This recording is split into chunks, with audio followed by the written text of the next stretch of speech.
പെൺകുട്ടി ഒരിക്കലും എന്റെ പ്രിയപ്പെട്ട പെൺകുട്ടികൾ അങ്ങനെ കാണിക്കരുത്. അല്ലാഹു നിങ്ങൾക്കൊരു നല്ല ജീവിതം തരാ. നിങ്ങളുടെ വാപ്പ എത്രയാണ് കഷ്ടപ്പെട്ടത്, നിങ്ങളുടെ ഉമ്മ എത്രയാണ് ഉള്ളൊരുങ്ങി ദുആ ചെയ്തത്. അതുകൊണ്ട് എന്റെ പ്രിയപ്പെട്ട പെൺമക്കളെ, മാതാപിതാക്കളോട് നന്ദികേട് കാണിക്കുന്ന ഒരു ജീവിതത്തിന് നിങ്ങൾ തുടക്കം കുറിക്കല്ലേ. കല്യാണത്തിന്റെ അന്ന് തന്നെ ലക്ഷക്കണക്കിന് രൂപ കടബാധ്യത തലയിൽ ചുമന്നുകൊണ്ട് പോകുന്ന വാപ്പയെ വിളിച്ചുകൊണ്ട് പുതുമണവാട്ടിമാര് പലരും പറയുന്നതെന്തെന്നറിയോ? ഇക്ക വിളിച്ചിരുന്നു രാവിലെ. അവരിങ്ങോട്ട് ഇറങ്ങുന്നതിന് മുമ്പ് അവിടെ നാത്തൂമാരൊക്കെ വട്ടം കൂടി ചർച്ച ചെയ്തു. അടുക്കളയ്ക്ക് പോകുമ്പോ ഡബിൾ ഡോറുള്ള ഫ്രിഡ്ജ് വേണമത്രേ. വാപ്പ വിചാരിച്ചു 1 കിലോ കപ്പപ്പഴവും 2 അലുവയും ഒക്കെ വാങ്ങിച്ചു കൊണ്ട് പോവാന്നാ വിചാരിച്ചത്. അപ്പോ ഇതുപോലെ ഡബിൾ ഡോറുള്ള ഫ്രിഡ്ജ് വേണം. അങ്ങനെയാ പ്രിയപ്പെട്ട പിതാവ് വീണ്ടും പലിശക്കാരന്റെ മുമ്പിലേക്ക് ചെല്ലുമ്പോ, പ്രിയപ്പെട്ടവരെ, നാട്ടിലുള്ളവരെത്രയാ സഹായിച്ചത്. തലേ ദിവസം പോയി കുടുംബസമേതം പോയി, പിറ്റന്നും കുടുംബസമേതം പോയി, ആവശ്യത്തിലധികം ഭക്ഷണവും കഴിച്ച് കുറ്റം പറയാനല്ലാതെ 1000 രൂപ നല്ല മനസ്സോടെ പെണ്ണിന്റെ വാപ്പാടെ കയ്യിലെടുത്തു കൊടുത്തിട്ട് എന്റെ കയ്യിൽ ഇതേ ഉള്ളൂ, ഞാൻ ദുആ ചെയ്യാമെന്ന് പറയാ നല്ലൊരു മനസ്സത്ര സഹോദരങ്ങൾക്കാ വരുന്നത്. എന്റെ പ്രിയപ്പെട്ട ഉപ്പമാരെ, എന്റെ പ്രിയപ്പെട്ട മുസ്ലിങ്ങള്, അർഹതപ്പെട്ടവരെ സഹായിക്കണേ, അർഹതപ്പെട്ടവരെ തള്ളിക്കളയല്ലേ. എത്രയോ പേര് രോഗം ബാധിച്ചുകൊണ്ട് കഴിയുന്നുണ്ട്. എത്രയോ പേര് മെഡിക്കൽ കോളേജിന്റെ അകത്തളത്തില് പട്ടിണി കിടക്കുന്നുണ്ട്.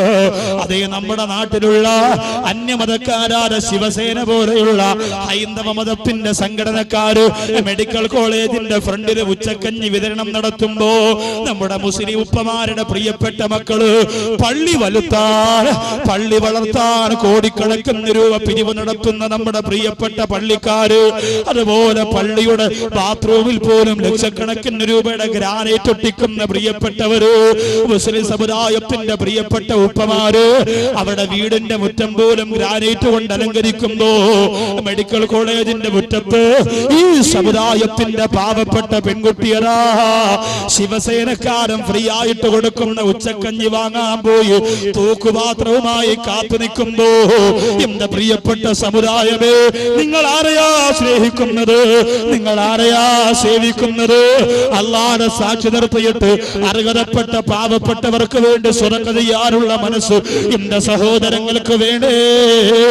നിത്യവൃത്തിക്ക് വകയില്ലാതെ പട്ടിണി കിടക്കുന്ന ഫാത്തിമ ബീവി റളിയല്ലാഹു അൻഹയുടെ മുമ്പിലേക്ക് അല്ലാഹുവിന്റെ റസൂൽ പറഞ്ഞു വിടുകയാണ്, ഒരു ഫക്കീറിന് ധരിക്കാൻ വസ്ത്രമില്ല നബിയേ, കഴിക്കാൻ ഭക്ഷണമില്ല നബിയേ.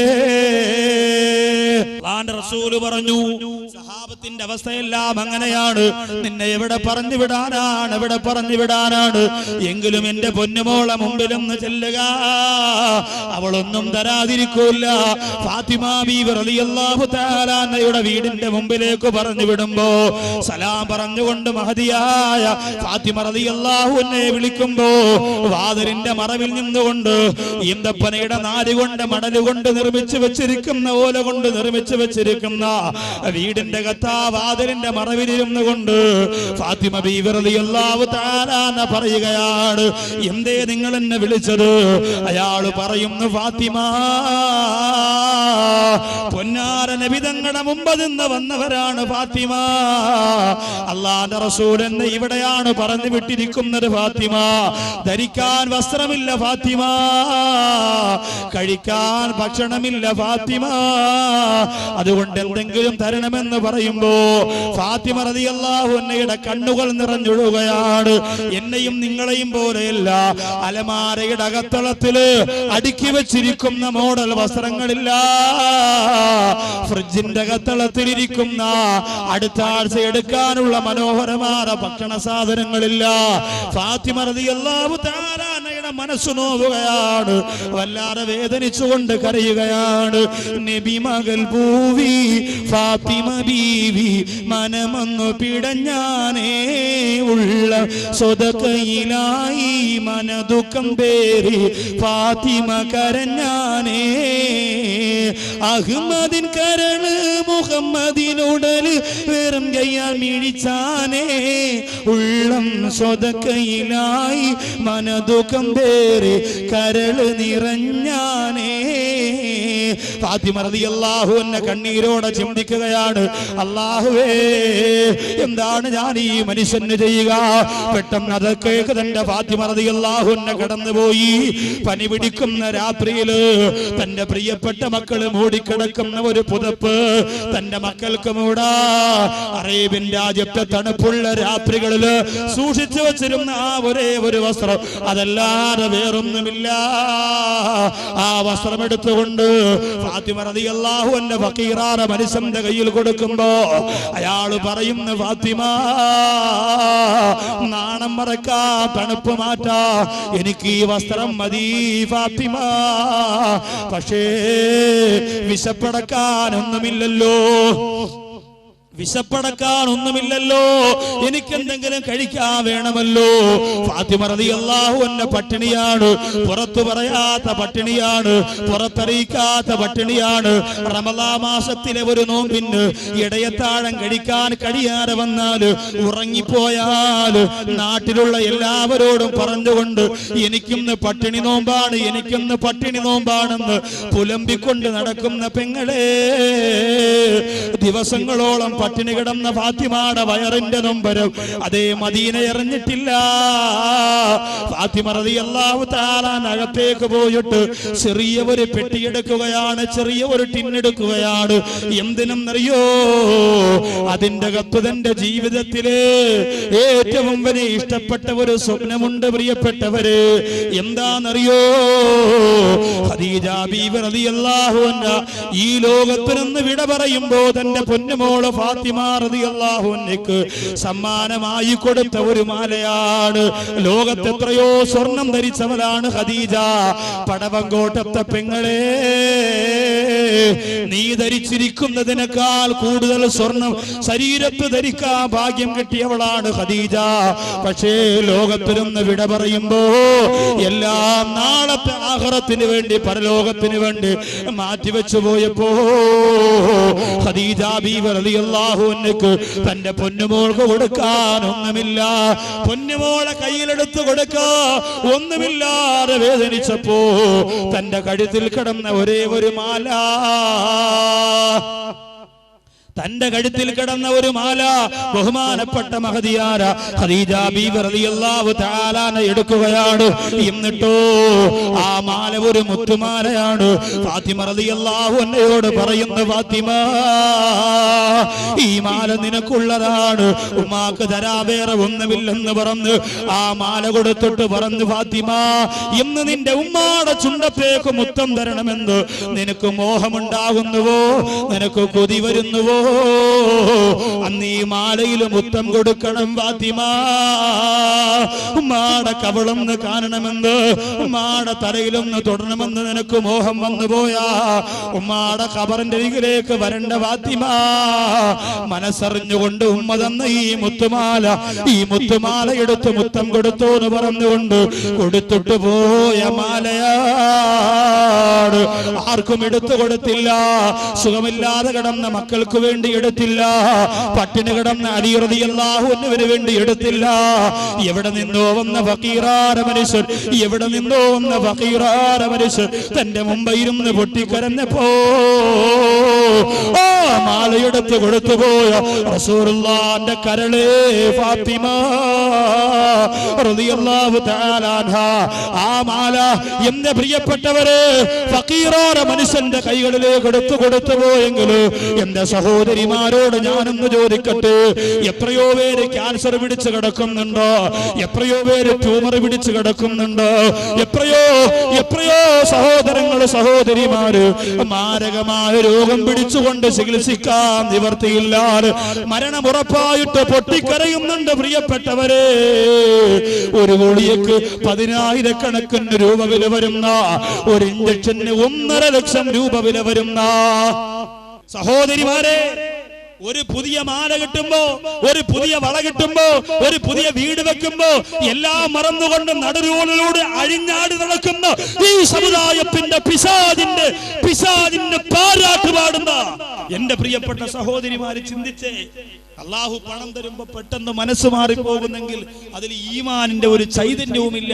എന്റെ സഹോദരങ്ങളെ, കരഞ്ഞുകൊണ്ട് പറഞ്ഞത് എന്തെന്നറിയോ? എന്റെ സഹോദരങ്ങളെ, നമ്മൾ ആലോചിക്കണം, നമ്മുടെ മക്കൾക്ക് പനി വന്നാൽ ഏതെല്ലാം രീതിയിൽ നമ്മൾ കരഞ്ഞു പറഞ്ഞ അല്ലാഹുവിനോട് ദുആരക്കും. ഒരു ചെറിയ പനിയാണ്, 1000 രൂപയുടെ മരുന്നും കൂടിയും വാങ്ങുമ്പോൾ അത് എല്ലാം കുറഞ്ഞു പോകുമെങ്കിൽ, സഹോദരങ്ങളെ, ഈ പ്രിയപ്പെട്ട സഹോദരൻ പറയുന്നു, ഉസ്താദേ, നിലവിൽ എനിക്കിപ്പം 3 ഇഞ്ചക്ഷൻ മുടങ്ങിയിരിക്കുകയാണ്. 4.5 ലക്ഷം രൂപ വരുന്ന 3 ഇഞ്ചക്ഷൻ നിലവിൽ എനിക്ക് മുടങ്ങിയിരിക്കുകയാണ്. അതുകൊണ്ട് ഇനി എത്ര ഇഞ്ചക്ഷൻ എടുത്താലും പെട്ടെന്ന് ഞാൻ മരിക്കുമെന്നുള്ള കാര്യം ഉറപ്പാണ്. പക്ഷേ ഞാൻ ചോദിച്ചു, പിന്നെ എന്തിനാ നിങ്ങൾ ഈ കിടന്ന് കഷ്ടപ്പെട്ട് പിരിവ് നടത്തുന്നത്?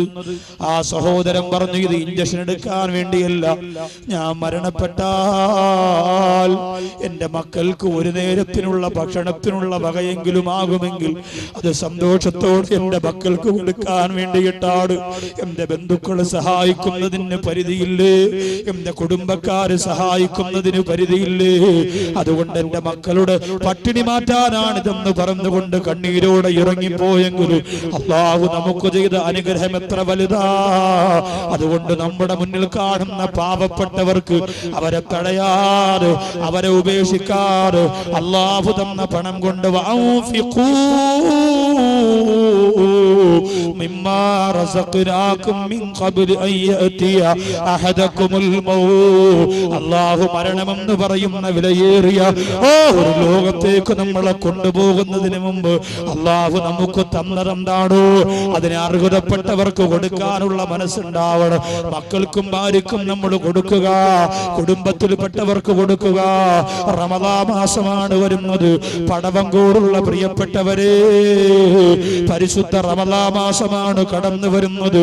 ഈ റമദാൻ മാസത്തിന് മുമ്പ് നമുക്ക് ചെയ്യാൻ പറ്റുന്നത് ശഅബാനിന്റെ കുറച്ച് ദിവസം കൂടിയേ ഉള്ളൂ. ഏറ്റവും അർഹതപ്പെട്ട പാവപ്പെട്ടവര് നമ്മുടെ കുടുംബത്തിലുണ്ടെങ്കിൽ അവർക്ക് കുറച്ചരി വാങ്ങിക്കൊടുത്ത്, കുറച്ച് ഈത്തപ്പഴം വാങ്ങിക്കൊടുത്ത്, റമദാനിന്റെ സന്തോഷത്തിന് കുറച്ച് പൈസ കൊടുത്ത് അവർക്ക് വേണ്ടി ദുആ ചെയ്തിട്ട്, അവർക്ക് വേണ്ടി ദുആ വസിയത്ത് ചെയ്തിട്ട് ഇറങ്ങി വന്നാൽ ഈ റമദാനിൽ നിനക്ക് കിട്ടുന്ന ഏറ്റവും വലിയ പ്രാർത്ഥന അതായിരിക്കും പ്രിയപ്പെട്ടവരെ. നമ്മുടെ കുടുംബത്തിൽപ്പെട്ട സാധുക്കളായ പാവപ്പെട്ടവർക്ക് നമ്മളാൽ കഴിയുന്ന സഹായം നമ്മൾ ചെയ്യുക. അള്ളാഹു അനുഗ്രഹിക്കുമാറാകട്ടെ. ഇനി 5ാമത്തെ ഗുണപാഠം, മഹദി ഫാത്തിമ റളിയല്ലാഹു അൻഹ നമുക്ക് തരുന്ന 5ാമത്തെ ഗുണപാഠം ഭർത്താവിന്റെ പൊരുത്തമാണ്. ഭർത്താവിന്റെ പൊരുത്തം 1% പോലും ഒഴിവാക്കാതെ 101 പ്രാവശ്യം 101 വട്ടം ഭർത്താവിന്റെ പൊരുത്തം വാങ്ങിയിട്ടാണ് ഫാത്തിമ റളിയല്ലാഹു അൻഹ ലോകത്തിൽ നിന്ന് വിട പറഞ്ഞു പോയത്. എന്തിനേറെ അവസാന സമയത്ത് ഖാബുദുൽ അർവാഹ് മലക്ക് അസ്റായീൽ അലൈഹിസ്സലാത്തു വസ്സലാം തന്റെ തൊട്ടടുത്തെത്തി നിൽക്കുമ്പോൾ അലി റളിയല്ലാഹു അൻഹുവിനോട് പറഞ്ഞതാണ്, എന്റെ പ്രിയപ്പെട്ടവരെ, മനോഹരമായിട്ട് അങ്ങ് കടിച്ചുകൊണ്ടിരിക്കുന്ന ഭക്ഷണം അങ്ങയുടെ കൈകൊണ്ട് ഒരൽപ്പം വാരി എന്റെ വായ്ക്കകത്തേക്ക് വെച്ചു തന്നു. അങ്ങയുടെ പൊരുത്തം എനിക്ക് സമ്മാനിക്കണേ അലിയേ. ചോറ് വരെ വാങ്ങി വായിൽ വെച്ചുകൊണ്ട് പൊരുത്തത്തോട് ലോകത്തിനും അലി റളിയല്ലാഹു അൻഹുവിന്റെ മടിത്തട്ടിൽ കിടന്ന് എല്ലാ പൊരുത്തവും വാങ്ങിയിട്ടാണ് മരണപ്പെട്ടു പോയതെങ്കിൽ എന്റെ സഹോദരിമാരെ, നിങ്ങൾ 100 കൊല്ലം പൊരുത്തം ചോദിച്ചാലും തീരുന്നതാണോ നിന്റെ ഭർത്താവിനോട് നിങ്ങൾ ചെയ്തിരിക്കുന്നത്? 100 കൊല്ലം പൊരുത്തം ചോദിച്ചാലും തീരുമോ നിങ്ങൾ ചെയ്തിരിക്കുന്നത്? 2 മാസത്തെ ലീവിന് ഗൾഫിൽ നിന്ന് ഭർത്താവ് നാട്ടിൽ വന്നു, 60 ദിവസം. അതിൽ 50 ദിവസവും താത്താടെ മോന്തറ ഇങ്ങനെയുണ്ട്, മോന്തയും വലിച്ചിറക്കി കടന്തൽ കൊത്തിയമാതിരി പിണക്കമാണ്. 2 മാസത്തെ ലീവിനാ വന്നത്, 50 ദിവസം പിണക്കം ഭർത്താവിന്. 100 കൊല്ലം ഈ ഗൾഫുകാരനായ ഭർത്താവിനോട് നീ പൊരുത്തം ചോദിച്ചാൽ നടക്കും? ഇത് പറയുമ്പോ സഹോദരങ്ങൾ പറയും, അങ്ങനെ പറഞ്ഞു കൊടുക്കും, മുസ്ലിയാരെ വാത് കൊടുക്കുന്നുണ്ട്, സെറ്റപ്പ് പോകുന്നുണ്ട്, കാര്യങ്ങളൊക്കെ റാഹത്താവട്ടെ എന്ന് പറഞ്ഞ് നെഞ്ചു വിരിച്ചിരിക്കും. പക്ഷേ നിങ്ങളോടും കുറെ കാര്യങ്ങൾ പറയാനുണ്ട്, അവരോട് മാത്രമല്ല. ഭർത്താവിന്റെ പൊരുത്തം വേണമെന്ന് ഭാര്യയ്ക്ക് തോന്നണമെങ്കിൽ ഭർത്താവ് ഭർത്താവായിരിക്കണം. ബണുത്താവായാ പറ്റൂല. ബണുത്താവ് 4 കാലിൽ വന്നു കയറി ഭാര്യയെ പിന്നെ ഉപദ്രവിച്ച് മുടിക്കുത്തിന് പിടിച്ച് ചെവറിലിടിക്കുന്ന ഭർത്താവിന്റെ പൊരുത്തം വാങ്ങാൻ ഭാര്യ എവിടെ പോകും? ഭർത്താവിന്റെ വാപ്പാരെ മുറുക്കാൻ കടച്ചെന്ന് ചോദിച്ചാൽ മതിയോ? എവിടെ പോകും എന്റെ പ്രിയപ്പെട്ടവരെ? ആ പൊരുത്തം ജീവിതത്തിലൂടെ ഈ പ്രിയപ്പെട്ട സഹോദരിക്ക് കിട്ടാൻ എന്ത് ചെയ്യും? എത്രയോ പേര് കള്ളുകുടിച്ച് ആഹ്ലാദിച്ച് നടക്കുന്നുണ്ട്. വീട്ടിന്റെ അകത്തുള്ളത് ഒന്നും ഒരു കാര്യവും ഭർത്താവിന് അറിയേണ്ട കാര്യമില്ല. ചില സഹോദരിമാർ ചോദിക്കുന്നില്ലേ, നിന്റെ ഭർത്താവ് വലിക്കോടി? ഏയ് അയ്യേ വലിക്കൂലേ. നിന്റെ ഭർത്താവ് കുടിക്കോടി? ഇല്ലേ. അയ്യയ്യേ, അതൊക്കെ എന്റെ ഭർത്താവ് അള്ളാഹു അനുഗ്രഹിച്ചങ്ങ് തന്നിരിക്കുകയാണ്. രാത്രി ആയിക്കഴിഞ്ഞാൽ മൂക്കുമുട്ട കള്ളും കുടിച്ച് വന്ന് കയറും. റാഹത്താണ്, ഒരു ശല്യവും. സുഖമായിട്ട് വന്ന് കിടന്ന് ഒരു പായ ഇട്ട് കൊടുത്ത് അവിടെ കിടന്ന് ഉറങ്ങിക്കോളും. രാവിലെ എണീച്ചു പോകും. 150 രൂപ എല്ലാ ദിവസവും. 150 രൂപ നീ വാങ്ങിക്കേ, ആഴ്ച പതിപ്പ് വാങ്ങിക്കേ. പിന്നെ എന്തു വേണോ എനിക്ക് ചെയ്യാം. ഭർത്താവിന്റെ ഒരു ഉപദ്രവവും ശല്യവും ഇല്ല. മൂപ്പിൽ രാവിലെ കുടിക്കും, രാത്രിയാകുമ്പോൾ 4 കാലിൽ കയറി വരും. ഞാൻ എടുത്ത് കൊണ്ടുപോയി കുളിപ്പിച്ച് മുണ്ടൊക്കെ എടുത്ത് കുളിപ്പിച്ച് അവിടെ കൊണ്ട് കിടത്തും. ഇതെന്നെ ഒരു ശല്യം. ഇങ്ങനെ ജീവിക്കുന്ന കുടുംബം ജീവിതത്തിന് വല്ല അർത്ഥമുണ്ടോ?